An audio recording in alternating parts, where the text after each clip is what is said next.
¿Cómo estás? Bueno, hoy vamos a trabajar un poco con laberintos en Scratch y un poquito un adelanto de lo que serían estructuras condicionales.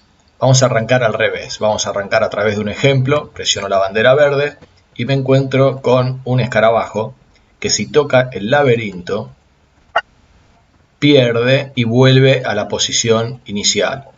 Entonces, en caso de poder recorrerlo y llegar hasta el objeto banana, sumaría puntos, ¿sí? Ahora, si toca el borde, pierde.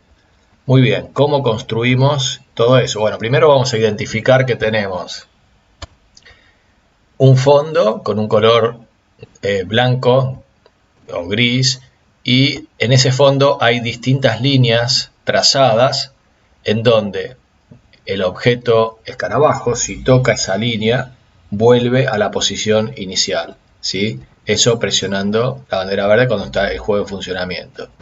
Por ejemplo, ahí. Entonces, donde tenemos que poner el foco es en el escarabajo y en el fondo, principalmente en estas líneas que tienen un color en particular. Vamos a hacerlo desde cero. Vamos a abrir Scratch. Vamos a crear un proyecto, como siempre. Este lo cerramos, el gato se va y vamos a buscar un objeto. El escarabajo es el beetle, acá está. Le vamos a asignar un tamaño más pequeño, por ejemplo 40, y le vamos a dar una posición inicial. Si ustedes se fijan, tenemos menos 201 de X y menos 145 de Y. Eso se asigna automáticamente en los bloques de movimiento. Entonces, lo primero que tenemos que pensar es que el juego, al comenzar, va a tener al escarabajo en esa ubicación. Ahora, por otro lado, esto es repaso, los movimientos del escarabajo, ¿sí? En las 4 direcciones, flecha derecha, tiene que apuntar en dirección. ¿Qué dirección? Va a ser 90, que es la que tiene ya marcada por defecto, va a mover 10 pasos. Duplico código para cada uno de los movimientos. Flecha izquierda. Cambio la dirección y mueve 10 pasos. Vamos a hacerlo para flecha arriba. Cambiamos la dirección. Va a ser 0, va a mover 10 pasos. Y para la flecha abajo, ¿cuánto va a ser? ¿180? Sí. Y va a mover 10 pasos también. Esto lo podemos emprolijar, dejar todo lo que hace a movimiento en la parte superior y ahí está. Y nos queda esta bandera verde con la posición inicial. Lo que tenemos que tener en cuenta es que cuando empiece, por ejemplo, presionamos la bandera, cuando empiece el juego, no siempre va a quedar en la posición hacia la derecha. ¿Se entiende? Entonces, ¿qué es lo que tendría que hacer? Que apunte en dirección 90 también al comenzar. Ahí. Entonces siempre va a arrancar apuntando hacia la derecha. Bien, vamos a verificar si están bien las flechas. Flecha arriba, acá flecha abajo. Y lo probamos. Bien, perfecto. Vamos a ver cómo se construye ese laberinto. Vamos a fondos y a pintar. Convertimos a mapa de bits. Elegimos un color, puede ser el rojo como habíamos visto en el ejemplo. Y la herramienta línea con un trazo que sea, por ejemplo, 20. Entonces, trazamos una línea por acá. Trazamos otra línea por acá. Quizás podemos jugar con los bordes para obligar a que tenga que hacer el recorrido obligatorio.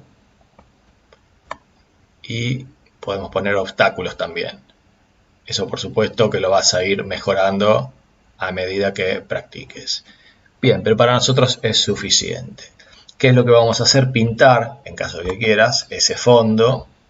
Podemos buscar un color un griesito o un blanco sucio como estaba en el ejemplo. Ahí está. Bien, entonces lo probamos y ¿qué pasa? No pasa nada, no pasa nada porque no está programado qué es lo que debe hacer cuando toque el borde del laberinto. Entonces ahí es donde vamos a empezar a analizar el concepto de instrucciones condicionales, pero lo vamos a hacer de a poco porque es algo que empieza a ser un poco más complejo. ¿Qué es lo que tengo que pensar? Que si toca el color del laberinto, que vuelva a la posición inicial, que eso simbolizaría perder una vida. ¿En dónde está eso? En la parte de control, que nosotros hasta ahora habíamos usado las estructuras cíclicas, pero en este caso vamos a usar la instrucción sí, que es otra de las muy usadas en programación. Es un sí condicional. Si se cumple la condición que vamos a colocar acá, se va a ejecutar el código que está en este espacio en blanco. Entonces, ¿qué es lo que tengo que pensar? Dentro de los sensores, acá hay uno que dice tocando el color y pregunta. Ahora, ¿qué color tiene que ser? El color de la línea del borde del laberinto. Entonces, ¿qué hago? Hago clic en el color y acá tengo algo así como una muestra de color en donde se genera una opacidad en la ventana, pero acá hago un clic en ese color rojo y ahí ya me queda una réplica de ese color, porque si no es el mismo color no va a funcionar. Ahora, ¿qué es lo que tengo que hacer? Que si toca ese color, que vuelva a la posición inicial. ¿Y en dónde teníamos eso? Acá, en estos bloques. Entonces, eso lo duplico y lo coloco dentro del sí. ¿Estamos? Entonces, si toca el color rojo, va a volver a la posición inicial. Pero esto no se está ejecutando en ningún momento. Y además, eso no lo va a hacer una sola vez. Lo tiene que evaluar permanentemente. Por eso todo ese bloque, ese conjunto de bloques del sí, va a estar dentro de un por siempre. Permanentemente va a verificar que si toca el color rojo va a volver a la posición inicial. Y todo eso al presionar la bandera verde. Esto es algo nuevo. Vemos que hay dos banderas verdes. A eso se lo llama multihilo. Quiere decir que va a funcionar en los dos casos, de manera paralela y con un código más prolijo. Vamos a probarlo. Empiezo a recorrer y cuando toco la línea roja, ¿qué hace? Vuelve a la posición inicial. Cualquier parte de línea roja hace que vuelva a la posición inicial. Bien, ¿qué es lo que le podemos agregar? Un sonido. Vamos a la parte de sonidos y acá tenemos la biblioteca de sonidos. Buscamos dentro de efectos, por ejemplo el bang. Lo vamos a elegir y vamos a agregárselo ¿en dónde? Y cuando toque el color rojo. Entonces, vamos a la solapa de sonidos, que ya sabemos que se llama bong. Entonces, categoría sonido, que dice acá, iniciar sonido bong. Entonces, eso lo vamos a poner cuando toque el color rojo del laberinto. ¿Sí? Vamos a probarlo. Ahí recorremos, caminamos sin problema. ¿Por qué? Porque no estamos tocando el borde. Ahora, si provoco tocarlo, pierde, se ejecuta el sonido y vuelve a la posición inicial.